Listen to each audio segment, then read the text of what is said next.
Oh boy. Hi, my name's Thomas, eccentric Cyclops, and I started learning Japanese because I wanted to read. And I wanted to read because eventually I wanted to write. There is a point in every person's language learning journey where they realize that they don't translate things in their heads anymore. Their thoughts go from pure meaning to their target language. They've uncovered the first traces of mentalese, the language of thoughts. And this is an important step because translation is inefficient. Fundamentally, language is just a way of communicating your thoughts and feelings to someone else, to the outside world. Same with art, same with music, which is why I do both.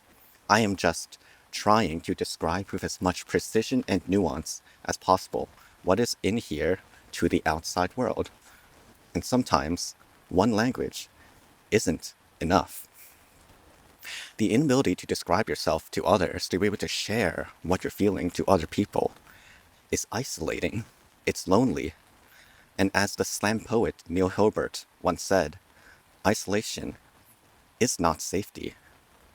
It is death. I'm in Fukuoka, by the way, and I'm still taking suggestions on what I should do in Japan, anywhere in Japan. So leave a suggestion in the comments or in the link in the description down below. Everyone naturally forms a verbal brand over the course of their lives. It is what you say and how you say it. It is your active and your passive vocabulary. It is your prescription lens on how you see the world, both input and output. A physicist and a poet will use different words to describe the same thing. And this is where the me yelling at clouds part is. Oh god. Now here's the me yelling at clouds part, because AI can be a great tool, but a lot of people don't use it as a tool. I think about the video that CGP Grey made back in 2012 about digital Aristotles, about how sometime in the future we'll have advanced computer programs that can tailor lessons to students individually. You can have your own personal Aristotle that'll be able to understand who you are, understand your goals, and be able to select lessons that suit you, be able to enable you to reach your potential.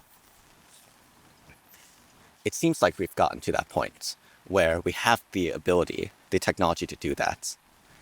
But it seems like most people aren't using Aristotle to mentor them.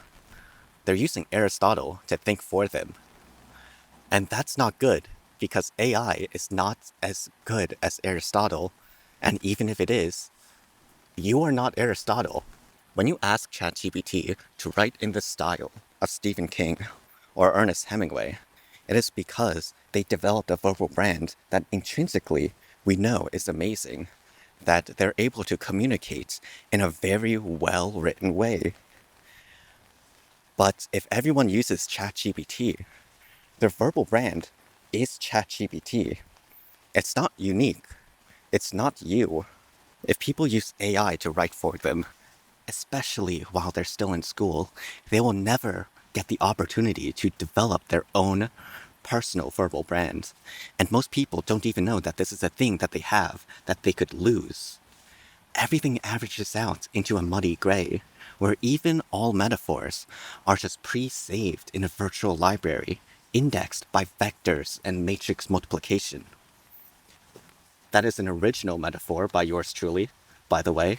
I will also make a video about personal brands sometime in the future. Oh my god, it's raining.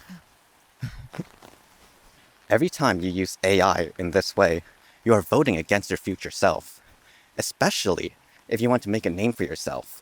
There's no reason for anyone to follow you if you don't have your own unique voice. There's this quote by Ludwig Wittgenstein. I'm pronouncing that wrong. But he said, "The limits of my language mean the limits of my world." And I really hope you guys know not to let your world shrink. Anyways, stay human.